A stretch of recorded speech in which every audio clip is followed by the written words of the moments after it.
மோடி அரசாங்கம் வந்ததுக்கு பிறகு 3 யூனிவர்சிட்டிஸ் வந்து சான்ஸ்கிரிட் யூனிவர்சிட்டியா மாத்திருக்காங்க. 18 யூனிவர்சிட்டி இருக்கு இப்போ மொத்தமா. 760 சன்ஸ்கிரிட் காலேஜஸ் இருக்கு.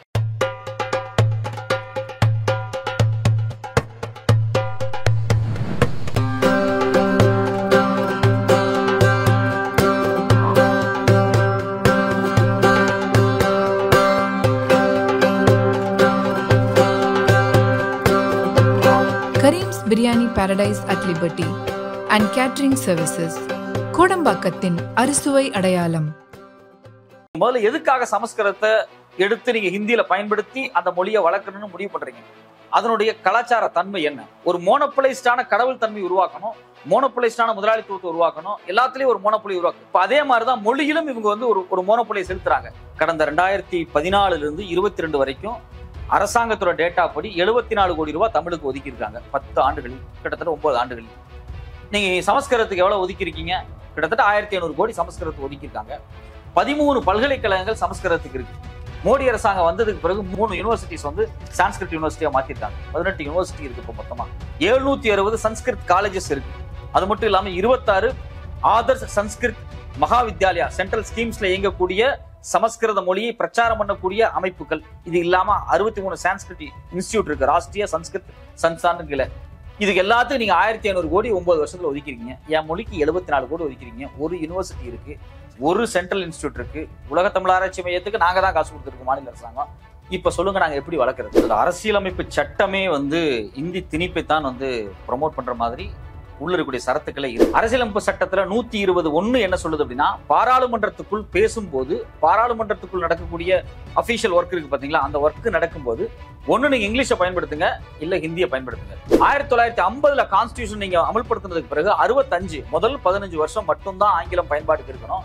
இங்கிலீஷ் வேணுமா வேண்டாமா அப்படிங்கிறத பார்லிமெண்ட்ல முடிவெடுக்கிறதுக்கு நான் ஒரு தமிழ்நாட்டில இருந்து போகக்கூடிய எம்பி, என்கிட்ட ஒரு 40 எம்பி இருக்கு அப்படின்னா, அங்க இருக்கக்கூடிய வட இந்தியாவில் இருக்கக்கூடிய மெஜாரிட்டி ஹிந்தி பேசக்கூடிய இருக்கா அப்படின்னா அவன் ஏத்துக்கல அப்படின்னா பண்ண முடியும். என் மொழி, என் கலாச்சாரம் வளருவதுதான் இந்தியாவுக்கு பாதுகாப்பா நான் பாக்குறேன். நீங்க வந்து இந்தியா அப்படிங்கிற பன்மைத்துவமான கட்டமைப்பு, அந்த செழுமையான கட்டமைப்பு என்னன்னா இந்த மல்டி லிங்குவல் தான். அப்போ ஒரு மொழியை அழிச்சிட்டு நீங்க எப்படி இதெல்லாம் தேட முடியும்? தேடவே முடியும். ஒரு வரலாறு எழுதணும், இந்தியாவுக்கான ஹிஸ்டரி நீங்க எழுதணும் அப்படின்னா லாங்குவேஜ் ரொம்ப முக்கியமானது.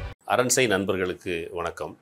அரண்சை ஊடகம் சுயேட்சையாக இயங்குவதற்காகவே உருவாக்கப்பட்டது. நாம் செய்கிற வேலை உண்மையிலேயே மக்களுக்காக செய்கிறோம் என்பதை நீங்கள் நம்பினால், வாய்ப்பு இருந்தால் இந்த ரேசர் பே கியூஆர் கோடுக்குள்ளே நீங்கள் வந்து அதை ஸ்கேன் பண்ணி எங்களுக்கு உங்களால் இயன்றதை விருப்பம் இருந்தால் ஆதரவு தெரிவிக்கலாம். அரண்சை நேயர்களுக்கு வணக்கம். நான் மதன் அறிவழகன். இன்று நமது சிறப்பு விருந்தினர் சத்யராஜ் குப்புசாமி அவர்கள். நிறைய விஷயங்கள் வாதிக்க இருக்கிறோம், அவரை வரவேற்கலாம். வணக்கம். வணக்கம். மும்மொழி கொள்கை அதை வந்து நீங்க ஏத்துக்கிட்டாதான் நிதி தருவோம் அப்படின்னு சொல்லி அமைச்சர் தர்மேந்திர பிரதான் சொல்லிட்டாரு. அவங்க சொல்றதுல இருந்து பார்க்கும்போது என்ன அப்படின்னா, இந்தி திணிப்புலாம் எங்களுடைய நோக்கமே கிடையாது, நீங்க ஏன் அதை வந்து மீண்டும் மீண்டும் அதை வந்து ஒரு பேசு பொருளா மாத்துறீங்க?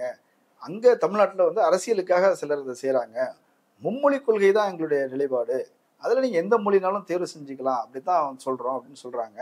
எப்படி பார்க்கிறீங்க? இல்ல, இதுல அரசியலமைப்பு சட்டமே வந்து இந்தி திணிப்பை தான் வந்து ப்ரமோட் பண்ற மாதிரி உள்ள இருக்கக்கூடிய சரத்துக்களே இருக்கு. எவ்வளவோ அரசியலமைப்பு சட்டங்கள்ல நிறைய ரூல்ஸ் அண்ட் ரெகுலேஷன் மாத்தினாங்க, அபிஷியல் லாங்குவேஜ் ஆக்ட் கொண்டு வந்தாங்க, 76 எல்லாம் கொண்டு வந்தாங்க, எல்லாம் பண்ணாங்களே தவிர பேசிக்காவே அரசியலமைப்பு சட்டம் இவங்களை இந்தி திணிக்கிறதுக்கான ஸ்பேஸை கொடுத்துக்கிட்டே இருக்கு. அந்த ஸ்பேஸின் அடிப்படையில தான் இந்த இடத்துக்கு அவங்க நகர்றாங்க. 2000 இப்ப காங்கிரஸ் அதை செஞ்சதுன்னு சொல்றாங்க, அதுக்கப்புறம் பிஜேபி அதை செய்து, இப்படித்தான விமர்சனங்கள் வருது. அரசியலமைப்பு சட்டத்துல 120(1) என்ன சொல்லுது அப்படின்னா, பாராளுமன்றத்துக்குள் பேசும்போது, பாராளுமன்றத்துக்குள் நடக்கக்கூடிய அபிஷியல் ஒர்க் இருக்கு பாத்தீங்களா, அந்த ஒர்க் நடக்கும்போது ஒண்ணு நீங்க இங்கிலீஷை பயன்படுத்துங்க, இல்ல ஹிந்தியை பயன்படுத்துங்க.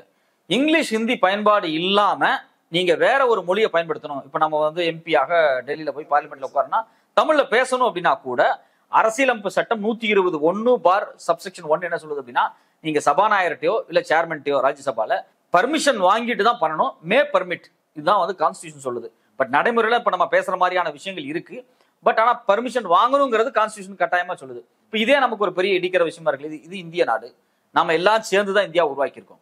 தமிழ்நாடு, தெலுங்கு நாடு, நீ குஜராத்தி, காஷ்மீரி, நார்த் ஈஸ்ட் எல்லாரும் சேர்ந்து உருவாக்குன பாராளுமன்றத்தில் என் தாய்மொழியில் பேசுறதுக்கு நான் பர்மிஷன் வாங்கணுமா? மே பர்மிட், அதுவும் சபாநாயகரோ இல்ல சேர்மனோ மே பர்மிட் தான் சொல்லியிருக்காங்களே தவிர அதுவும் வந்து உறுதியான ஒரு வாசகமா இல்ல. அது மட்டும் இல்லாம அதே 120 சப்செக்ஷன் 2ல 1950 கான்ஸ்டிடியூஷன் நீங்க அமல்படுத்தினதுக்கு பிறகு 65 முதல் 15 வருஷம் மட்டும்தான் ஆங்கிலம் பயன்பாட்டுக்கு இருக்கணும். அதுக்கு பிறகு நீங்க ஆங்கிலத்தை ரத்து பண்ணிருங்க அப்படிங்கிறாங்க. சரி, ஆங்கிலத்தை ரத்து பண்ணா பெரிய பிரச்சனைகள் வருது, ஆங்கிலம் தேவையா இல்லையா? அப்படி ஆங்கிலம் தேவையாக இருக்கும் பட்சத்தில் 123 என்ன சொல்லுது அப்படின்னா, நீங்க அதை எக்ஸ்டெண்ட் பண்ணணும் அப்படின்னா பார்லிமெண்ட்ல சட்டத்தை திருத்திக்கங்க, அமெண்ட் பண்ணிக்கங்க அப்படிங்குது. இப்ப நமக்கு என்ன கேள்வி அப்படின்னா, இங்கிலீஷ் வேணுமா வேண்டாமா அப்படிங்கிறத பார்லிமெண்ட்ல முடிவெடுக்கிறதுக்கு நான் ஒரு தமிழ்நாட்டில இருந்து போகக்கூடிய எம்பி, என்கிட்ட ஒரு 40 எம்பி இருக்கு அப்படின்னா, அங்க இருக்கக்கூடிய வட இந்தியாவில் இருக்கக்கூடிய மெஜாரிட்டி ஹிந்தி பேசக்கூடிய இருக்கா அப்படின்னா அவன் ஏத்துக்கல அப்படின்னா பண்ண முடியாது. ஸோ பார்லிமெண்ட்ல லாவை நான் பாஸ் பண்ணணும்னா கூட எனக்கு மெஜாரிட்டி வேணும்.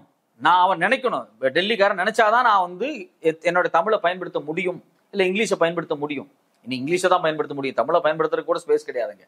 அப்போ அரசியலமைப்பு சட்டத்தை உருவாக்கும் போது பார்லிமெண்டரி அஃபேர்ஸுக்குள்ளேயே ஜனநாயகம் இல்லை.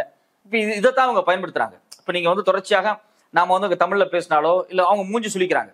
ஸோ இவங்க இன்னும் கொஞ்ச காலம் வெயிட் பண்றாங்க. ஆர்எஸ்எஸ் வந்து எதையுமே வந்து வேகமா செயல்படுத்தாது. ஆர்எஸ்எஸ் நான் எதை சொல்றேன் அப்படின்னா, அந்த காலத்துல மதன் மோகன் மாலவியால இருந்து நீங்க வந்து மொராஜிதாஸ் இருந்து நான் எல்லாத்தையும் சேர்த்து தான் சொல்றேன். ஏன்னா இவங்க எல்லாருமே வந்து இந்திக்கு ஆதரவான ஆட்கள் தான். பாராளுமன்ற அஃபேர்ஸ்ல இந்தியை கொண்டு வரணும்னு நினைச்சவங்க தான். ஒரு 15 வருஷத்துக்கு பிறகு இந்திய அரசியலமைப்பு சட்டத்துல நிறைய ரூல்ஸ் அண்ட் ரெகுலேஷனை மாத்தி இந்தியை திணிக்கிறதுக்கான வேலை பார்த்தவங்க இவங்க தான். அவங்க காங்கிரஸ்காரங்களா இருந்தாலும் அவங்க இந்திய ஆளும் வர்க்கமா தான் இன்னைக்கு வரைக்கும் இருக்காங்க, அன்னைக்கு இருந்திருக்காங்க. நீங்க அதனாலதான் பாத்தீங்கன்னா நேருவோட ஃபர்ஸ்ட் கேபினெட்ல இந்து மகா சபையினுடைய தலைவர்லாம் இருக்கார், ஷியாம் பிரசாத் முகர்ஜி. காந்தியை கொலை பண்ணது இந்து மகா சபை டைரக்டா, பட் இருந்தாலும் கேபினெட்ல அவங்க வந்து ஷேர் பண்ணிக்கிறாங்க. ஸோ அந்த நேரத்துல நேருவிட்ட ஒரு ஜனநாயகத்தன்மை இருந்திருக்கலாம் கேபினெட்டை உருவாக்குறதுல.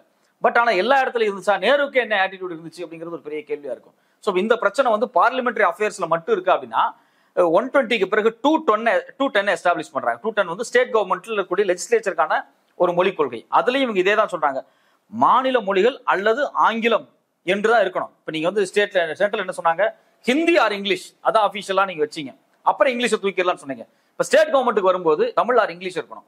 இப்ப நீங்க பீகாரியா இருக்குன்னா பீகாரி ஆர் இங்கிலீஷ் இருக்கணும். ஆனா இவங்க என்ன பண்றாங்க அப்படின்னா, அலுவல் மொழிக்கு அவங்க வந்து மாநில மொழி தான் இருக்கணும் அப்படின்னு ஒரு எக்ஸாக்டான ஒரு பாயிண்ட்டை ஃபிக்ஸ் பண்ண மாட்டேங்கிறாங்க. 210ல நீங்க 120க்கு 210க்கு ஒரு பெரிய வித்தியாசம் என்னன்னா, 120 என்ன சொல்லுது அப்படின்னா, ஒன்னு ஹிந்தி இருக்கணும் இல்ல இங்கிலீஷ் இருக்கணும். ஆனா மாநில மொழியை பொறுத்த வரைக்கும் அரசியலமைப்பு சட்டத்துல அவங்க என்ன பண்றாங்க அப்படின்னா, ரொம்ப தெளிவாக இதை மட்டும் நான் வாசிச்சு காமிக்கிறேன். Transacted in the official language or language of the state or in Hindi or in English. 4 language அவங்க ப்ரிஃபர் பண்றாங்க. ஒன்னு ஹிந்தி இருக்கலாம், இங்கிலீஷ் இருக்கலாம், மாநிலத்தினுடைய மொழியா இருக்கலாம், இல்ல மாநிலத்தினுடைய அபிஷியல் மொழியா இருக்கலாம். அதாவது அபிஷியல் மொழியை எந்த அபிஷியல் மொழியாவான இருக்கலாம், ஸ்டேட் அபிஷியல் மொழியா இருக்கலாம், சென்ட்ரல் அபிஷியல் மொழியா இருக்கலாம். அப்ப நான் என்ன கேட்கிறேன், இப்ப நான் ஒரு தமிழ்நாட்டுக்காரன் இல்ல ஒரு காஷ்மீரிக்காரன், நீ என் நாட்டுல எனக்காக நீங்க ஒரு பாலிசியை ஃப்ரேம் பண்ணும்போது கான்ஸ்டிடியூஷன்ல 210ல ஒன்னு அந்த மாநிலத்தோட மொழி இருக்கணும், இல்லை இங்கிலீஷ் இருக்கணும். 2 ஆப்ஷன் தான் நீ கொடுத்துருக்கணும். ஆனா இங்க நீ ஹிந்தி ஒரு ஆப்ஷனா உள்ள வைக்கிறீங்க. அப்ப அவங்களோட ஆட்டிடியூட் என்னவா இருக்கு அப்படின்னா, அந்த மாநில மொழிகள்ங்கிற இடத்துல வந்து இந்தி வருவதற்கான ஸ்பேஸ் இருக்கணும். அவங்க நான் என்ன நினைக்கிறேன்னா, இப்போ இந்தியாங்கிறது ஒரு நாடாக மாறணும்னா ஒரு மொழிவழி தேசிய இனமாக இதை கட்டமைக்கணும், அப்போ ஒரு பொது மொழி அப்படின்றத உருவாக்கணும் அப்படின்ற நோக்கம் நல்ல நோக்கம் தானே சொல்றாங்கல்ல. இல்ல தோழர், ஆக்சுவலி விஷயம் என்ன அப்படின்னா, நம்ம ஒரு காந்தி காலத்துல இருந்து விவாதிக்கப்பட்ட விஷயம். ஆமா காந்தி தான் வந்து ஒரு பொது மொழி வேணும், இந்தியாவை இணைக்கிறதுக்கு ஒரு மொழி வேணும்னா சொன்னதானே செஞ்சாங்க. இது வெறும் மொழி மட்டும் கிடையாது, இது வந்து நான் ஒரு கல்ச்சுரல் ஜெனோசைடு மாதிரி தான் நான் பாக்குறேன். லிங்குசைடுன்னு சொல்றாங்க ஆந்த்ரோபாலஜிஸ்ட். கல்ச்சுரல் ஆந்த்ரோபாலஜி என்ன சொல்றாங்கன்னா, ஆதிக்கத்தோடு ஒரு மொழி வரும்போது இன்னொரு மொழியை கொலை பண்ணிடும், இல்லாம பண்ணிடும் அப்படிங்கிறாங்க. அந்த மொழியை சாவடிச்சிருன்னு கல்ச்சுரல் ஆந்த்ரோபாலஜி சொல்றாங்க. இப்ப நீங்க வந்து ஒரு ஆதிக்கம், இப்ப நான் இங்கிலீஷே ஒரு ஆதிக்கமா தான் பாக்குறேன். எப்படி பாக்குறேன்னா, மார்க்கெட் டெவலப் ஆயிருச்சு, ஏன்னா இங்க பிரிட்டிஷ்கார இருந்தா, அதுக்கு பிறகு சந்தை ஆங்கிலத்துக்கான தேவையை உருவாக்கிருச்சு. சரி, ஓகே, ஆங்கிலத்தை நம்ம படிச்சிட்டோம், தமிழையும் நம்ம படிச்சுட்டு தான் இருக்கோம், தமிழையும் நம்ம வந்து இருக்கணும் தான் நினைக்கிறோம். இப்ப நீங்க வட இந்தியா ஒரு அரசோட சம்பந்தப்பட்ட ஒரு மொழி, ஹிந்தி அப்படிங்கிறது அங்க ஒரு மாநில மொழி கிடையாது, ஒரு அரசு, மத்திய அரசு ஒன்றிய அரசோடு சம்பந்தப்பட்ட ஒரு மொழியை நீங்க கொண்டு வரும்போது, இந்தியா முழுக்க பரப்பும் போது மாநிலத்தில் இருக்கக்கூடிய மொழிகள் எல்லாமே இல்லாம போயிடும். நான் சப்பாத்தி சாப்பிடல, நான் தோசை தான் சாப்பிட்றேன், இட்லி தான் சாப்பிட்றேன், நான் அரிசி தான் சாப்பிட்றேன், நீங்க சப்பாத்தி சாப்பிட்றீங்க. இந்தியா முழுக்க ஒரு உணவை கொண்டு வரலாம் அப்படின்னு சொல்றது எந்த அளவுக்கு அபத்தமான விஷயமா நான் பாக்குறேனோ, அதே மாதிரி இந்தியா முழுக்க ஒரு மொழியை கொண்டு வர்றது அபத்தா பாக்குறேன். இப்ப நீங்க இது இருந்தா மட்டும்தான் ஒற்றுமை வருமானா? அப்படி கிடையாது. பிரிட்டிஷ்காரனை வெளியனுப்பும் போது இந்தியாவில் எவ்வளவு பேர் ஹிந்தி பேசிட்டு இருந்தாங்க. நாம பெரும் போராட்டம் நடத்தியிருக்கோம் தமிழ்நாட்டில். கேரளா மலையாளிஸ் அவ்வளவு பெரிய போராட்டம் நடத்தியிருக்காங்க, காஷ்மீரி போராட்டம் நடத்தியிருக்காங்க, நார்த் ஈஸ்ட்காரன் பிரிட்டிஷ்க்கு எதிர்த்து போராட்டம் நடத்திருக்காங்க, ஒரிசாக்காரன் நடத்திருக்காங்க. இவங்க எல்லாருமே அவங்கவுங்க தாய்மொழியில் நின்றுதான் பிரிட்டிஷ்காரனோட எதிர்த்து சண்டை போட்டோம். இல்ல, அது ஒரு பொது எதிரின்னு ஒருத்தர் இருந்தா அவனுக்கு எதிராக எல்லாரும் சேர்ந்தோம். ஆனா இப்போ அவன் போயிட்டான், அப்ப நம்ம செதறிடுவோம். அதுக்கு நம்மளை பிடிச்சு வைக்கிறதுக்கு ஒண்ணு வேணும். இல்ல, அப்படி இல்லை. இதுல நான் வேற மாதிரி பாக்குறேன். இப்ப நீங்க ஒரு வீட்டுல இருக்கோம் அப்படின்னம்னா, நமக்கு அந்த வீட்டுல போதுமான ஸ்பேஸ் கிடைக்கல அப்படின்னா நம்ம தனியா வீடு பார்த்து போயிடுவோம், அம்மா அப்பாவோட இருக்க மாட்டோம். இயல்பா நான் ஒரு மனித தன்மையோட சொல்றேன். என் மொழி என் கலாச்சாரம் வளருவதுதான் இந்தியாவுக்கு பாதுகாப்பா நான் பாக்குறேன். நீங்க வந்து இந்தியா அப்படிங்கிற பன்மைத்துவமான கட்டமைப்பு, அந்த செழுமையான கட்டமைப்பு என்னன்னா இந்த மல்டி லிங்குவல் தான். ஒரு லாங்குவேஜ் அப்படிங்கிறது அதுக்கான லிட்ரேச்சர் இருக்கு. இப்ப தமிழ்னா தமிழோட லிட்ரேச்சர் இருக்கு. உலகத்தின் மிகச்சிறந்த பௌத்த காப்பியம் தமிழ்ல தான் இருக்கு அப்படின்னு பௌத்த பிச்சுக்களே சொல்றாங்க. அதாவது தாய்லாந்துல இருக்கக்கூடிய மடங்கள்ல இருக்கக்கூடிய சில முக்கியமான பிச்சுக்களே ஒரு மொழியில கிளாசிக்கல் ஒரு எப்பிக்கான விஷயம் ஒரு லிட்ரேச்சர் வந்து பௌத்தத்துக்கு இருக்கு அப்படின்னா மணிமேகலை அப்படின்னு சொல்றாங்க.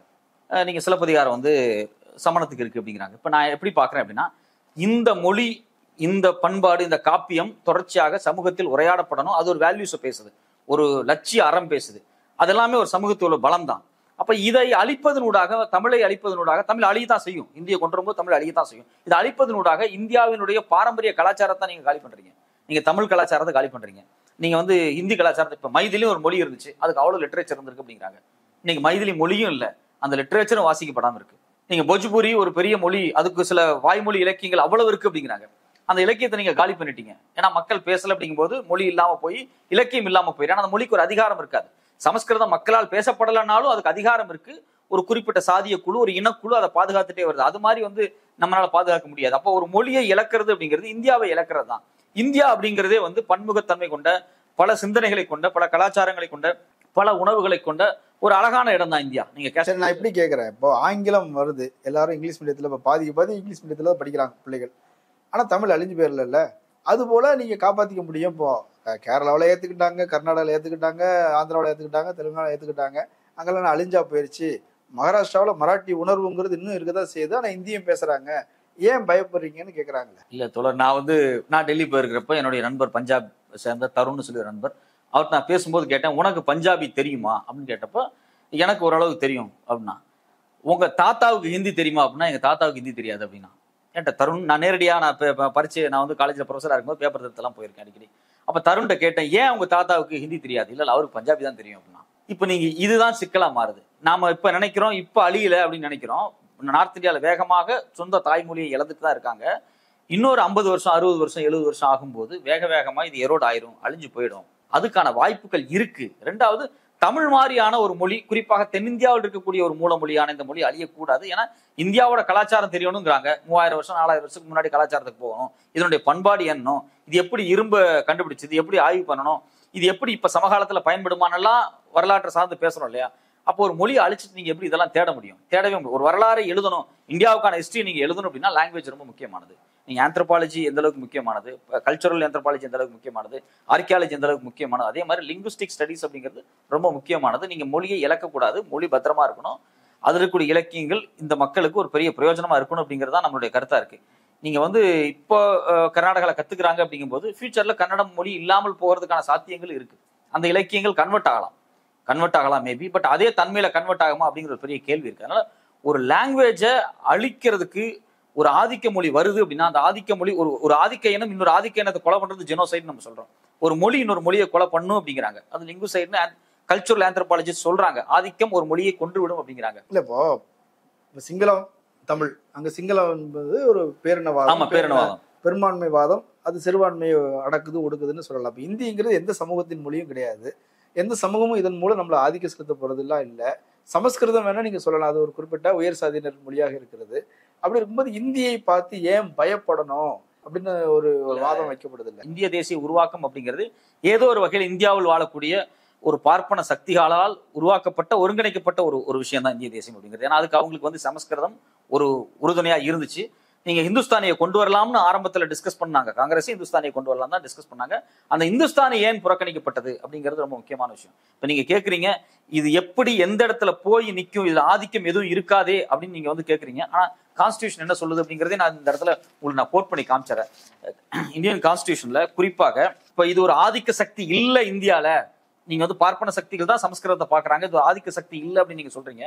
ஆனா கான்ஸ்டியூஷன்ல 351 ரொம்ப தெளிவா என்ன சொல்றாங்க அப்படின்னா, directive for development of the Hindi language அப்படின்னு ஒரு சாப்டர் 351 சப்செக்ஷன்ல என்ன சொல்றாங்க அப்படின்னா, இந்தி மொழியை பரப்புவதற்கும் இந்தியாவின் பல வகை பண்பாடுகளை வெளிப்படுத்தக்கூடிய சாதனமாக வளரச் செய்வதற்கு இந்துஸ்தானியிலிருந்தும் மற்றும் 8வது அட்டவணையில் உள்ள இந்திய மொழிகளில் இருந்தும் சொல் வளத்தை பயன்படுத்த வேண்டும். அப்படி செய்யும் போது முதலில் சமஸ்கிருதத்தில் இருந்து பின் மற்ற மொழியிலிருந்து எடுத்து இணைத்துக் கொள்ளப்பட வேண்டும்.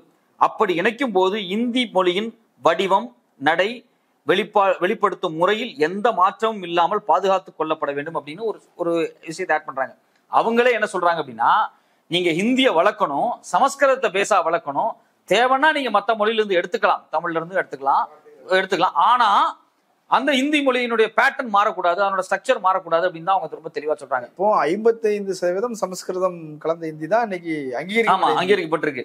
அப்ப நீங்க இது வந்து கான்ஸ்டிடியூஷன்ல சொல்லப்படக்கூடிய விஷயம். நீங்க வந்து அவங்க தொடர்ச்சியாக இந்திய ஸ்ட்ரென்தன் பண்ணிட்டே போறாங்க. இன்னைக்கு நீங்க சமீபத்தில் அரசு திட்டங்கள் நிறைய பேர் மாத்திக்கிட்டே இருக்காங்க. அதுல டைரக்டா ஹிந்தி வார்த்தையோட சமஸ்கிருத வார்த்தை சேர்த்து அதிகமா இருக்கு. அப்ப இவங்க டைரக்டாவே கான்ஸ்டிடியூஷன்ல அந்த 345 வந்து 351 என்னென்னலாம் ப்ரொவிஷன்ஸை கொடுக்குதோ அந்த ப்ரொவிஷன்ஸ் அவங்க தொடர்ச்சியா செஞ்சுக்கிட்டே இருக்காங்க. இந்த ப்ரொவிஷன் மிகப்பெரிய ஆபத்தானது. நாம திருப்பி வந்து பாஜக அரசு வந்து இது திணிக்குது, காங்கிரஸ் அரசு திணிக்குது நம்ம பேசுறோம். நாம என்ன பேச வேண்டிய இடத்துல இருக்கிறோம் அப்படின்னா, கான்ஸ்டிடியூஷனே என்ன இப்படி பண்ணுதுரா, அரசியலமைப்பு சட்டம் 351 இங்க இருக்கக்கூடிய மொழிகளை அழிக்கிறதுக்கான ஸ்பேஸை கொடுக்குதுங்கிறத நம்ம பேசணும். அதை நம்ம யாருமே பேச மாட்டேங்கிறோம் அப்படின்னு ஒரு பெரிய வருத்தமா இருக்கு. நீங்க வந்து பார்ப்பனியம் ஒரு ஆதிக்க சக்தியாக இருக்கிறதுனாலதான் இந்த 351 இன்னைக்கு வரைக்கும் பாதுகாக்கப்படுது. நீங்க முதல்ல எதுக்காக சமஸ்கிருதத்தை எடுத்து நீங்க ஹிந்தியில பயன்படுத்தி அந்த மொழியை வளர்க்கணும்னு முடிவு பண்றீங்க? அதனுடைய கலாச்சார தன்மை என்ன? இப்ப நீங்க வந்து இந்தியா முழுக்க பேன் இந்தியாவா ஒன் நேஷன் ஒன் எலெக்ஷன் கொண்டு வர்றாங்க, one nation one ration card கொண்டு வர்றாங்க, அது மாதிரி ஒன் நேஷன் ஒன் கேபிட்டலிசம் கூட கொண்டு வர்றாங்க. குஜராத்தி கேபிட்டலிஸ்ட் தான் மொத்தமா எஸ்டாப்ளிஷ் பண்றாங்க. ஒன் நேஷன் ஒன் கார்டே கொண்டு வர்றாங்க. நீங்க வந்து ராமனை இந்தியா முழுக்க பரப்பணும், ஒரு மோனோபலைஸ்டான கடவுள் தன்மை உருவாக்கணும், மோனோபலைஸ்டான முதலாளித்துவத்தை உருவாக்கணும், எல்லாத்துலயும் ஒரு மோனோபொலி உருவாக்கு. கேபிட்டலிஸ்டில் கூட அவங்கள்ட்ட வந்து ஒரு ஜனநாயக தன்மை இல்லை, அது ஒரு ஒட்டுண்ணி முதலாளியமா இருக்கு, குரோனியா இருக்கு. இப்ப அதே மாதிரிதான் மொழியிலும் இவங்க வந்து ஒரு மோனோபொலியை செலுத்துறாங்க. அதுக்கு கான்ஸ்டிடியூஷன் உதவியாவே இருக்கு. ஸோ அப்போ நம்ம வந்து இந்தியாவினுடைய பார்ப்பனிய சக்தியவோ இந்தியாவையோ பிரிச்சு பார்க்க முடியாது. இந்திய உருவாக்கத்தில் அவங்க ஒரு மிகப்பெரிய பங்காற்றிருக்காங்க. அந்த பங்குல அவங்க எக்ஸிஸ்டிங் இந்தியாவை அப்படியே பாதுகாத்திருக்கலாம். அவங்க வந்து இந்தியாவினுடைய பன்மை கலாச்சாரத்தை பொருட்படுத்தாம மாத்துறது இந்தியாவுக்கு ஆபத்துன்னு நான் இந்தியா மேல அக்கறையோடு சொல்றேன். நான் வந்து இப்போ நீங்க தமிழ் தனியா வச்சிருங்க, மலையாளத்தை தனியா வச்சிருங்க அப்படிங்கிறதுனால ஒரு தேசிய இன விடுதலை பேசுறாங்க. இவங்க இந்தியாவை வந்து ஒரு உடைக்க பாக்குறாங்க, இந்தியாவில் முரண்பாடு உருவாக்க பாக்குறாங்க. அப்படிங்கிறத தாண்டி இந்தியாவை பாதுகாக்கணும்னாவே நீங்க இதெல்லாம் பாதுகாத்தீங்கன்னா தான் கிடைக்கும். இன்னொன்னு, நீங்க தமிழ் மீதான அக்கறை, தமிழ் இனத்தின் மீதான அக்கறை, கலாச்சாரத்தின் மீதான அக்கறையில் இருந்துதான் நாங்க இந்தியை எதிர்க்கிறோம், ஆதிக்கத்தை எதிர்க்கிறோம் அப்படின்னு சொல்றீங்க. ஆனால் நீங்க எல்லாமே ஆங்கிலமயமாகிக்கிட்டு இருக்குது. இன்னைக்கு குழந்தைகள் வந்து தமிழ் தெரியாத குழந்தைகள் வளர்றாங்க. அவங்க மெசேஜ் டைப் பண்ணும் போதே நீ நல்லா இருக்கியா அப்படின்னா அவர் எச்ராஜா சொல்லியிருக்கிறாரு, NEE நல்லா இருக்கியான்னா NALL ஆங்கில ஸ்கிரிப்டை வந்து பயன்படுத்துறாங்க. அப்புறம் நீங்க வந்து என்னத்தை தமிழை வளர்த்துட்டீங்க, அதுக்கு ஒரு இன்னொரு மொழி ஹிந்தி இருந்துட்டாதான் என்னன்னு கேட்குறாங்களே. இதுல எனக்கு ஒரு பெரிய மாற்று கருத்து என்ன அப்படின்னா, தமிழை வளர்க்கணும் தான். தமிழை வளர்க்கறதுல நம்ம உறுதியான எஃபர்ட் போடணும். யாரு வளர்க்கணும்? மாநில அரசாங்கத்து மேல அச்சுராஜா குறை சொல்றாரு. கடந்த 2014 22 வரைக்கும் அரசாங்கத்தோட டேட்டா படி 74 கோடி ரூபாய் தமிழுக்கு ஒதுக்கி இருக்காங்க. 10 ஆண்டுகளில், கிட்டத்தட்ட 9 ஆண்டுகளில். நீங்க சமஸ்கிருதத்துக்கு எவ்வளவு ஒதுக்கி இருக்கீங்க? 1400 கிட்டத்தட்ட 67 கோடி நினைக்கிறேன். கிட்டத்தட்ட 1500 கோடி சமஸ்கிருதத்துக்கு ஒதுக்கி இருக்காங்க. 13 பல்கலைக்கழகங்கள் சமஸ்கிருதத்துக்கு இருக்கு. மோடி அரசாங்கம் வந்ததுக்கு பிறகு 3 யூனிவர்சிட்டிஸ் வந்து சான்ஸ்கிரிட் யூனிவர்சிட்டியா மாத்திருக்காங்க. 18 யூனிவர்சிட்டி இருக்கு இப்போ மொத்தமா. 760 சன்ஸ்கிருத் காலேஜஸ் இருக்கு. அது மட்டும் இல்லாம 26 ஆதர்ஷ் சன்ஸ்கிருத் மகாவித்யாலயா சென்ட்ரல் ஸ்கீம்ஸ்ல இயங்கக்கூடிய சமஸ்கிருத மொழியை பிரச்சாரம் பண்ணக்கூடிய அமைப்புகள். இது இல்லாம 63 சான்ஸ்கிரிட் இன்ஸ்டிடியூட் இருக்கு, ராஷ்டிரிய சன்ஸ்கிருத் சன்ஸ்தான் கீழே. இதுக்கு எல்லாத்துக்கும் நீங்க 1500 கோடி 9 வருஷத்துல ஒதுக்கிறீங்க. என் மொழிக்கு 74 கோடி ஒதுக்கிறீங்க. ஒரு யூனிவர்சிட்டி இருக்கு, ஒரு சென்ட்ரல் இன்ஸ்டிடியூட் இருக்கு. உலக தமிழ் ஆராய்ச்சி மையத்துக்கு நாங்க தான் காசு கொடுத்துருக்கோம் மாநில அரசாங்கம். இப்ப சொல்லுங்க, நாங்க எப்படி வளர்க்கறது? இந்த கேள்வி நமக்கு வருதா இல்லையா? இப்ப எங்களுக்கு எங்க மொழியை தமிழ் மொழியை நம்ம வளர்க்கணும் தான் விரும்புறோம். தமிழ் மொழி எஸ்டாப்ளிஷா இருக்கணும் தான் விரும்புறோம். அதனுடைய செழுமை பாதுகாக்கப்படணும். அதுல நிறைய இலக்கியங்கள் வந்துகிட்டே தான் இருக்கு. கடந்த 10-20 ஆண்டுகளில் இலக்கியம் எழுதக்கூடியவங்க, ஆய்வு நடத்தக்கூடியவங்க, எக்கச்சக்கமான புத்தகங்கள் மொழியாக்கம் நடந்துகிட்டே இருக்கு. நீங்களே பார்த்துக்கலாம். டிரான்ஸ்லேஷன் அப்படிங்கிறது கடந்த 10-15 ஆண்டுகள்ல அவ்வளவு வேகமா வந்துகிட்டு இருக்கு. குறிப்பா திமுக அரசாங்கம் இந்தியாவில் யாருமே செய்யாத குறிப்பாக இலக்கியங்களையும் ஆய்வுகளையும் வந்து டிரான்ஸ்லேட் பண்றதுக்கு நிறைய முயற்சிகள் எடுத்திருக்காங்க, ஃபண்ட் ஒதுக்கி இருக்காங்க. தமிழுக்கு ரெண்டுமே வந்து வைஸ் வர்சா நடந்துகிட்டு இருக்கு. இந்த எஃபர்ட்ஸ் எல்லாம் வந்து இன்னும் சொல்ல போனா வலதுசாரியா இருக்கக்கூடிய ஜெயமோகனே வந்து பேட்டியில் என்ன சொல்றாரு அப்படின்னா, இந்த முயற்சி இந்தியாவில் வேற யாரும் பண்ணல அப்படிங்கிறாரு. சமீபத்தில் திமுக அரசு பண்ணிட்டு இருக்கக்கூடிய இந்த இலக்கியத்தில் பண்ணிட்டு இருக்கக்கூடிய முயற்சி வேறு யாரும் பண்ணல. இன்னும் சொல்ல போனா இந்தியாவிலேயே மிகப்பெரிய ஒரு புத்தக கண்காட்சியா மாத்தினதுக்கு திமுகவினுடைய பங்களிப்பு இருக்கு அப்படின்னு ஜெயமோகன் பேட்டி கொடுக்குறாரு. அவருடைய மத்த கருத்து நமக்கு ஏற்பல, பட் இந்த கருத்தை அவர் சொல்றாரு. எதிரியும் கூட ஆமா, அவர் அங்கீகரிக்கிறாரு. கலைஞர் தான் வந்து இந்த கல்ட்டை உருவாக்குறாரு. பப்பாசி இந்த அளவுக்கு வளர்ந்ததுக்கு கலைஞரோட பங்களிப்பு முக்கியமான காரணம். குறிப்பா ஸ்டாலின் வந்ததுக்கு பிறகு இவ்வளவு விஷயத்தை செஞ்சிருக்காரு, இது எங்கேயுமே நடக்கல அப்படின்னு ஒரு வார்த்தை முன்வைக்கிறாரு. ரெண்டாவது, நீங்க ஒண்ணு இல்ல, அண்ணா நூலகம் இருக்கு. அண்ணா நூலகத்தினுடைய கிரவுண்ட் ஃப்ளோர்ல போய் பாருங்க. முழுக்க தமிழ்நாட்டினுடைய முகச்சிறந்த எழுத்தாளர்கள், உயிரோடு இருக்கக்கூடிய எழுத்தாளர்கள், ஆய்வாளர்கள், தமிழ் ஆய்வாளர்கள் எல்லாத்தோடைய புகைப்படத்தையும் வச்சு ஒரு மிகப்பெரிய கண்காட்சி வச்சு அவங்க என்னென்ன ஒர்க் பண்ணிருக்காங்க அப்படிங்கிறத இன்னைக்கு இருக்கிற ரைட்டர்ஸ் முதல்கொண்டு செஞ்சுட்டு இருக்காங்க இந்த கவர்மெண்ட். நான் பார்த்தேன் நேரடியாவே. அப்ப எனக்கு என்ன தெரியுது அப்படின்னா, இங்க ஒரு முனைப்பு, இங்க ஒரு செயல்பாட்டுக்கான வேலை இருக்குதான், ஆனா போதிய நிதி இல்லை அப்படிங்கிறது உண்மையான விஷயமா இருக்கு. இப்ப 74 கோடி இப்ப இங்க அரசாங்கத்தை குறை இல்லையானா குறை இருக்கும் கண்டிப்பா. ஆனா 74 கோடி கொடுத்துட்டு நீங்க எங்களை குறை சொல்லாதீங்க. 1500 கோடி சமஸ்கிருதத்துக்கு ஒதுக்குனீங்க. நாங்க தான் வரி கொடுக்குறோம். பிராங்கா சொல்ல போனா தமிழ்நாடு இவ்வளவு வரி கொடுத்துருக்கு, கர்நாடகா இவ்வளவு வரி கொடுக்குறாங்க, ஆந்திரா, தெலுங்கானா, சவுத் இந்திய மாநிலங்கள் அவ்வளவு வரி கொடுத்துருக்காங்க. ஆனா கடந்த 10 ஆண்டுகளில் தென்னிந்திய மொழிகளை சாவடிக்கிறதுக்காகவே அவங்க வந்து காசு கொடுக்க மாட்டேங்கிறாங்கன்னு நான் சொல்றேன். இவர் என்ன பண்றாரு, காசி மாநாட்டுல போய் நின்றுட்டு யோகி ஆதித்யநாத் பேசுறாரு, யாரு நம்ம மோடி பேசுறாரு, சிவபெருமானுடைய உடுக்கையிலிருந்து பிறந்தது 2 மொழிகள், ஒண்ணு வந்து சமஸ்கிருதம், தமிழ். ஏன்னா சிவபெருமானுக்கே ஊதி அடிக்கிறாங்க.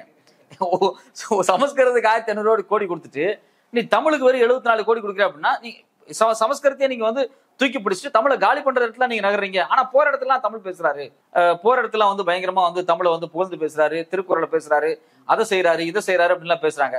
நீங்க ஃபண்ட் ஒதுக்கலையா ராஜா? ஃபண்ட் எப்போ ஒதுக்க போறீங்க? காசு இருந்தா தான் நான் சோறு திங்க முடியும். இப்ப நீங்க வந்து வீட்டுல ஒருத்தர் வந்து ஒரு நமக்கு வீட்டுல வந்து ஒருத்தர் வேலைக்காரர் இருக்காருன்னு வச்சுங்களேன், ஃபார் எக்ஸாம்பிள் வேலைக்காரராக சொல்றேன். அவருக்கு நீங்க வந்து புகழ்ந்து பேசுறீங்க, தம்பி சூப்பரா வேலை செய்யற, நல்லா இருக்கு, நீ பேசுறது நல்லா இருக்கு, உன் வேலை நல்லா இருக்கு, ஆனா சம்பளம் மட்டும் நான் கொடுக்க மாட்டேன் அப்படின்னு என்ன ஆகும்? அதே நிலைமை தான். மொழி சூப்பரா இருக்கு, அதெல்லாம் நல்லா இருக்கு, இதெல்லாம் நல்லா இருக்கு, ஆனா நாங்க வந்து காசு தர மாட்டோம் மொழிக்கு. இந்த நிலைமை இருந்தா தமிழை வளர்ப்பதில் பெரிய சிக்கல் ஏற்பட்டு தான் இருக்கும். கடந்த 15-20 வருஷங்களாவே தமிழை வளர்ப்பதில் உள்ள சிக்கல்களை சொல்றீங்க. வளர்க்கணும்னு நினைக்கிறவங்க கிட்ட உள்ள சிக்கல்கள் குறித்து விமர்சனங்கள் வருது. இப்போ சீமானா இருந்ததுன்னா அவன் பையனை வந்து தமிழ் மீடியத்தில் படிக்க வைக்கிறதுல, இங்கிலீஷ் மீடியத்தில், அமெரிக்கன் இதில் தான் படிக்க வைக்கிறாருன்னு சொல்றாங்க. இது போல திராவிட இயக்கங்களையும் சரி அல்லது வந்து கம்யூனிஸ்ட் இயக்கங்களையும் சரி எல்லாருமே நீங்க இங்கிலீஷ் மீடியம்னு மாறிட்டீங்க. நான் யாரையும் குறைச்சி சொல்ல, எல்லா பக்கமும் இது இருக்குது. அப்புறம் எங்க இருந்து தமிழை வளர்க்கிறது? நீங்க தமிழ்னு பேசுற பலரும் கூட இங்கிலீஷ் மீடியம்னு பிள்ளைகளை வந்து படிக்க வைக்கிறது சரியான ஒரு விமர்சனம் வருது இல்ல? இல்ல, இன்னைக்கு இருக்கக்கூடிய மார்க்கெட், அதாவது ஒரு முதலாளித்துவ பொருளாதார சூழல்ல இன்னைக்கு மாறி வரக்கூடிய இந்த கேபிட்டலிஸ்ட்ல வந்து நம்ம சர்வைவல் ஆகிறதுக்கு, பொருளாதார தேவையை நிவர்த்தி பண்ணுவதற்கு இங்கிலீஷ் அப்படிங்கிறது கட்டாயம் தேவை. அதிகாரத்துக்கான மொழியா அது இருக்குது. ஆமா, நம்ம வந்து சம்பாதிக்கிறதுக்கான மொழியாவே இருக்கு, எக்கனாமிக்கல் லாங்குவேஜா இருக்கு. நான் அப்படிதான் பாக்குறேன். ஒரு மார்க்கெட் லாங்குவேஜ் சொல்லலாம், ஒரு மார்க்கெட் லாங்குவேஜா இருக்கு. நம்ம இங்கிலீஷ் கத்துக்கல அப்படின்னா நம்மளால சர்வைவலே ஆக முடியாத சூழல் இருக்கு. நான் இன்னும் வெளிப்படையா சொல்றேன் அப்படின்னா, இந்தியா சுதந்திரம் அடையும் போது மிகப்பெரிய பஞ்சத்தின் அடிப்படையில தான் நம்ம வந்து இந்த தேசமே கட்டி அமைக்கப்பட்டுச்சு. நமக்கு வந்து பெரும் பஞ்சத்தை பார்த்திருக்கோம். தென்னிந்திய தாது பஞ்சங்களை பத்தி நீங்க படிச்சிருப்பீங்க, நம்ம நிறைய கேள்விப்பட்டிருக்கோம். குறிப்பாக போன நூற்றாண்டில் துவக்கத்தில் அவ்வளவு பஞ்சங்கள் நடந்திருக்கு. அந்த பஞ்சத்துல இருந்து வந்த ஒரு தலைமுறை, நான் வந்து என்னுடைய மொழியில் இருக்கக்கூடிய இலக்கியங்களை நோக்கி போறதை விட உணவை நோக்கி போறது தான் பிரதானமாக முன்வைக்கும். பெரியார் சொல்லுவாங்களே, பெரியார் காட்டு முராண்டி மொழின்னு சொல்லிட்டாரு அப்படின்னு சொல்லும் போது கூட நான் அவர் சரியா தான் சொன்னார். ஏன் அப்படின்னா, ஒரு அப்பா மனநிலையில் இருக்கவங்க என்ன பண்ணுவாங்க அப்படின்னா, இந்த தலைமுறை படிக்கணும், சாப்பிடணும் அப்படிங்கிறதான் நினைப்பாங்க. சாப்பாட்டுக்கு என்ன படிப்பு தேவை? இன்னைக்கு ஒரு பார்ப்பனர் இருக்காரு, அவர் வந்து அமெரிக்காவில் போய் படிக்கிறாரு, லண்டன்ல போய் படிக்கிறாரு. இங்க ஒரு உயர் ஜாதிக்காரர் இருக்காரு, ஃபார்வர்ட் கேஸ்ட், அவர் பாருங்க லண்டனுக்கு போறாரு, வக்கீல் ஆகிறாரு, டாக்டர் ஆகிறாரு, என்ஜினியர் ஆகிறாரு. நீங்களும் இங்கிலீஷை படிச்சுட்டாங்க போங்கடா, நீ உட்காந்து திருவாசகத்தை, திருமந்திரத்தை இதை உட்காந்து படிச்சுட்டு இருக்காத, இந்த மொழியில இதானடா இருக்கு அப்படின்னு பெரியார் அன்னைக்கு நினைச்சது தவறு கிடையாது, அது நியாயமான விஷயம். அந்த தலைமுறையிலிருந்து தான் இந்த அரசாங்கம் துவங்குது. இந்த தலைமுறையே துவங்கி வந்திருக்கு. இந்த ஒரு 50 ஆண்டு 60 ஆண்டு கால திராவிட இயக்க அரசியலினுடைய துவக்கமே அங்கிருந்தா இருக்கு. நாம பொருளாதாரத்திற்காகத்தான் நம்ம தலைமுறையை துவங்குறோம். ஏன்னா பஞ்சத்திலிருந்து வந்த தலைமுறை. இங்கிருந்து பிழைக்க முடியாம இந்தியாவை விட்டு வெளியோடின தமிழர்கள் எக்கச்சக்கமான பேர்கள் மலேசியால இருந்து, மொரீஷியஸ்ல இருந்து எவ்வளவோ தீவுகள் உட்கார்ந்துருக்காங்க. இப்ப இங்க இருக்கிறவங்களுக்கு ஒரு மாடர்ன் எக்கனாமிக் சிஸ்டத்துல, மாடர்ன் அட்மினிஸ்ட்ரேட்டிவ் சிஸ்டத்துல இங்கிலீஷ் தெரிஞ்சா தான் சர்வைவல் ஆக முடியுங்கும் போது அதை கத்துக்கிட்டு நாம சர்வைவல் ஆகிறது தப்பு இல்லை. பட் அதே சமயத்துல தாய்மொழியை நம்ம விட்டு கொடுக்காம அதை வந்து ப்ராப்பரா கத்துக்கணும், அதுக்கு எஃபோர்ட் போடணும். கடந்த 50-60 ஆண்டு காலமா சரியான எஃபோர்ட் போடாம குறைகள் இருக்கு. அந்த குறைகளை நிவர்த்தி பண்ண வேண்டியது நம்ம கடமையா இருக்கு. அதுக்காக நீங்க வந்து இங்கிலீஷ் மீடியத்துல படிக்கிறீங்க, இங்கிலீஷ் மீடியத்திலே நீங்க சர்வைவல் ஆகுறீங்க, அது வந்து பெரிய ஆபத்தானது, மொழி அழிச்சிடும் அப்படின்னு சொல்றாங்க இல்லையா? அதுல ஒரு பாதி உண்மை இருக்கு. நாம இப்ப பள்ளி பாடத்திட்டங்கள்ல, ஆங்கில பாடத்திட்டங்களை படிக்கும்போது தமிழை எக்ஸ்ட்ரா படிக்கிறதுக்கு, இப்ப நீங்க வந்து ஒரு பாடத்திட்டம் தமிழ் இருக்குன்னா 2 பாடத்திட்டம் 3 பாடத்திட்டத்தை வந்து தமிழ்ல மாத்துறதுக்கான வேலைகளை செய்யும் போது தான் தமிழ் மொழியும் சமமாக பத்திரமா பாதுகாக்கப்படும். அது நமக்கு தேவையும் படுது. வரலாறு, இலக்கியம் அப்படிங்கிறது இப்ப தலைமுறைக்கு தேவைப்படுது. நீங்க வந்து 50-60 ஆண்டுகளுக்கு முன்னாடி நாம் பசியோடு இருக்கும்போது உணவு தான் தேவைப்பட்டுச்சு. ஒரு சமூகம் முன்னேறி வரும்போது நாம இப்போ ஒரு பொசிஷனுக்கு வந்துட்டோம். இப்ப கலை இலக்கியத்தில் இயல்பாகவே வரும். மனுஷன் வந்து சர்ப்ளஸ் நோக்கி நகரும் போது, உபரியை நோக்கி நகரும் போது அவன் கலை இலக்கியத்தை நோக்கி நகருவான். அப்ப அவனுக்கு வரலாறு தேவைப்படும். அன்னைக்கு வரலாறு யாருக்கு தேவைப்பட்டுச்சு அப்படின்னா, பார்ப்பனர் அல்லாத உயர் சாதியை சார்ந்தவங்களுக்கு ரொம்ப அதிகமா தேவைப்பட்டுச்சு. இங்க இருக்கிறவங்களே பார்ப்பனர் அல்லாதவங்களுக்கே தேவைப்பட்டுச்சு. அது உயர் சாதிக்காரங்களா இருந்தாங்க. அதனாலதான் அவங்க சைவ இலக்கியத்தை பத்தி பேசினாங்க. சைவ இலக்கியத்தை எல்லாம் கொண்டு பெரியார்ட்ட பேசும்போது அவர் கடுப்பாகிறாரு. நான் எதுக்கு சுதந்திரம் வாங்கணும்னு நினைச்சோம், நம்ம எதுக்கு பிரிட்டிஷ்காரனை வெளியே அனுப்பணும்னு நினைச்சோம், நீங்க இங்க உட்காந்து நான் வந்து கம்பராமாயணம் படிப்பேன், நான் உட்காந்து வந்து திருவாசகத்தை படிப்பேன் அப்படின்னு சொல்றது நியாயமா? நீங்க இங்கிலீஷ் படிக்கணும், இங்கிலீஷ்ல பேசுங்க, வெளிநாடு போங்க, சம்பாதிங்க அப்படின்னு தான் அவர் சொன்னாரு. அதுவும் அண்ணா என்னோட இதோட ஒரு கட்டம் ரொம்ப ஸ்மார்ட்டா பிளே பண்ணாரு. என்ன பண்ணாரு அப்படின்னா, பக்தி இலக்கியங்களை மொத்தமா நிராகரிச்சுட்டு சங்க இலக்கியத்தை எடுத்துட்டு வந்துட்டார். நம்ம இதுல வந்து ஜனநாயகத்தன்மை இருக்கு, இதுல இவ்வளவு பயன்படுத்திக்கலாம்னு சொல்லி பெரியார் விட்ட இடமும் அண்ணா தொட்ட இடமும் நம்ம சொல்லலாம். அது கரெக்டா கொண்டு வந்து சங்க இலக்கியத்தை வந்து ஒரு மெர்ஜ் பண்ணி ஒரு இடத்துக்கு கொண்டு வந்தார். அப்போ மொழி பயன்பாட்டின் யூட்டிலிட்டியின் அடிப்படையில பார்க்கப்பட்டுச்சு போன தலைமுறையில. அப்படி பார்க்கப்பட்டதான் சரி. அதனால நமக்கு சில சரிவுகள் வந்திருக்கான சரிவுகள் வந்திருக்கு. இப்ப யூட்டிலிட்டியை தாண்டி நம்ம போயிட்டோம். தேவையை தாண்டி விருப்பத்தை நோக்கி நகர ஆரம்பிச்சிட்டோம்.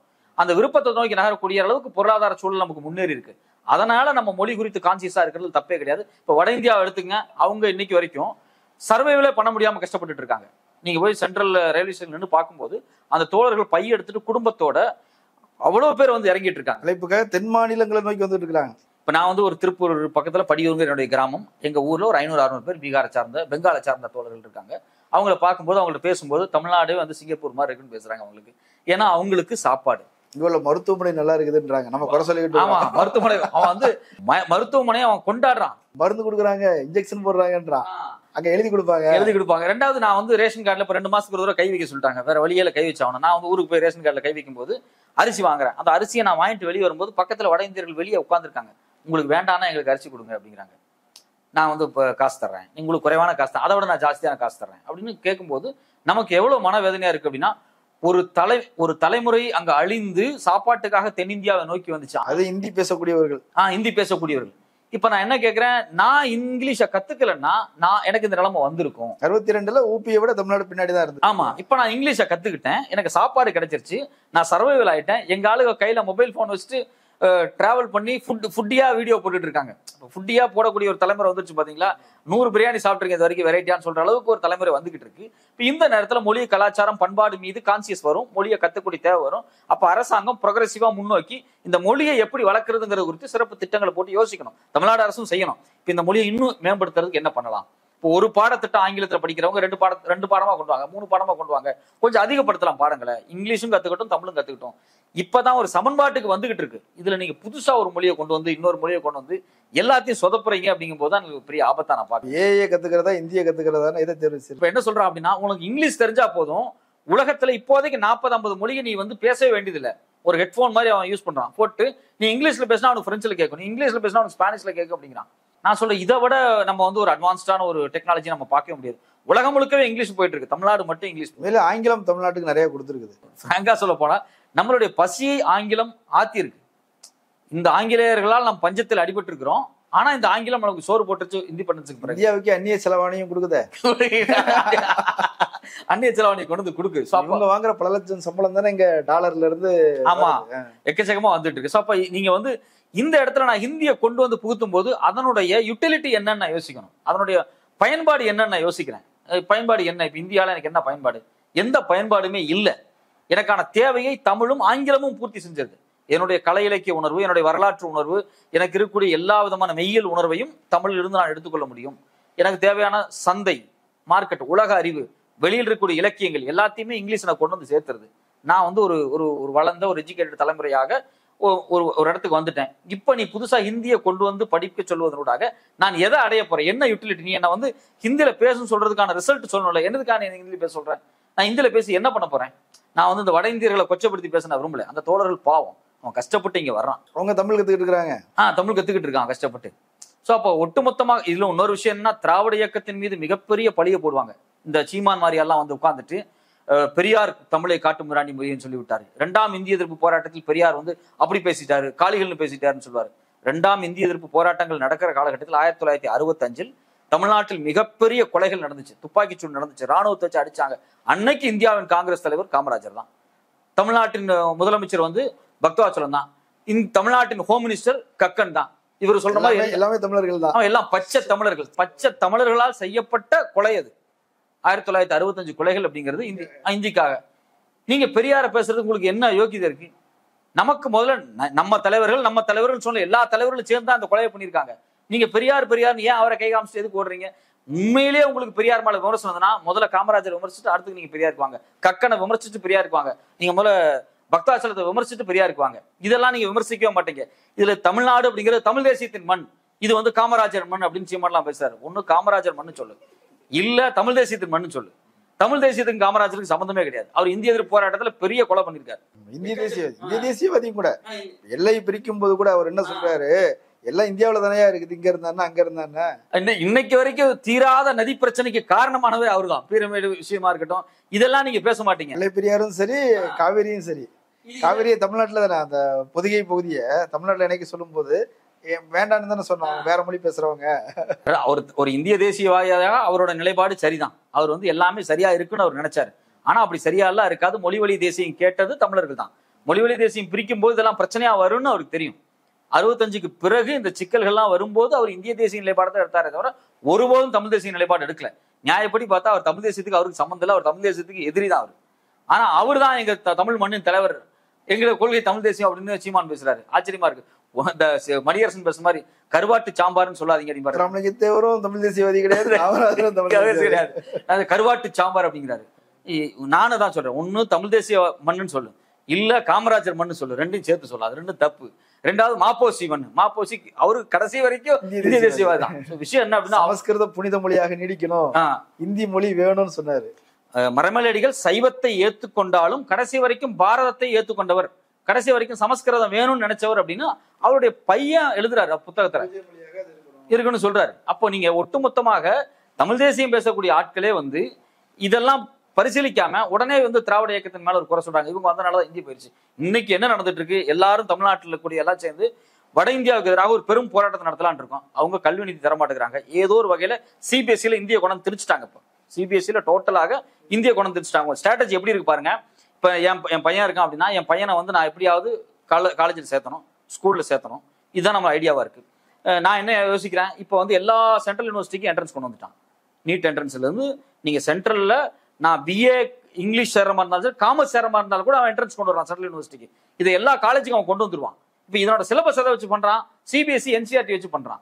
அப்ப என் புள்ள சிபிஎஸ்சியில் படிச்சா இந்த என்ட்ரன்ஸ் எல்லாம் கிளியர் பண்ணி காலேஜுக்கு போகணும் அப்படிங்கிற ஆர்வத்தில் நான் என் பிள்ளை கூட சிபிஎஸ்சி சேர்த்தனா அங்க ஹிந்தி சொல்லி தருவேன் அப்படிங்கிறான். இல்ல சார் என் பையன் ஹிந்தி படிக்க மாட்டான் சார் அப்படின்னா, இல்ல சிபிஎஸ்சியில் படிச்சா ஹிந்தி படிக்கணும் அப்படிங்கிறான். அப்ப நீங்க அவன் எவ்வளவு பெரிய த்ரெட்டை முன்வைக்கிறது மத்திய அரசாங்கம். மும்மொழி கொள்கையெல்லாம் விட்டுருங்க, அது ரெண்டாவது விஷயம். சிபிஎஸ்சிக்குள்ள நீ ஏன் ஹிந்தி வச்சிருக்க? தமிழ்நாட்டுக்குள்ள இவ்வளவு சிபிஎஸ்சி ஸ்கூல் அதிகமாயிட்டே இருக்கு. எல்லா பேரண்ட் ஏன் சிபிஎஸ்சி நோக்கி நகர்றாங்க? ஏன்னா +2 முடிச்சோன்னா ஒரு என்ட்ரன்ஸ் வைப்பீங்க. அந்த என்ட்ரன்ஸுக்கு போகணும்னா ஒரு ஹெவி சிலபஸ் படிக்கணுங்கிற ஒரு ப்ரொஜெக்ஷன் நீங்க உருவாக்கி வச்சிருப்பீங்க.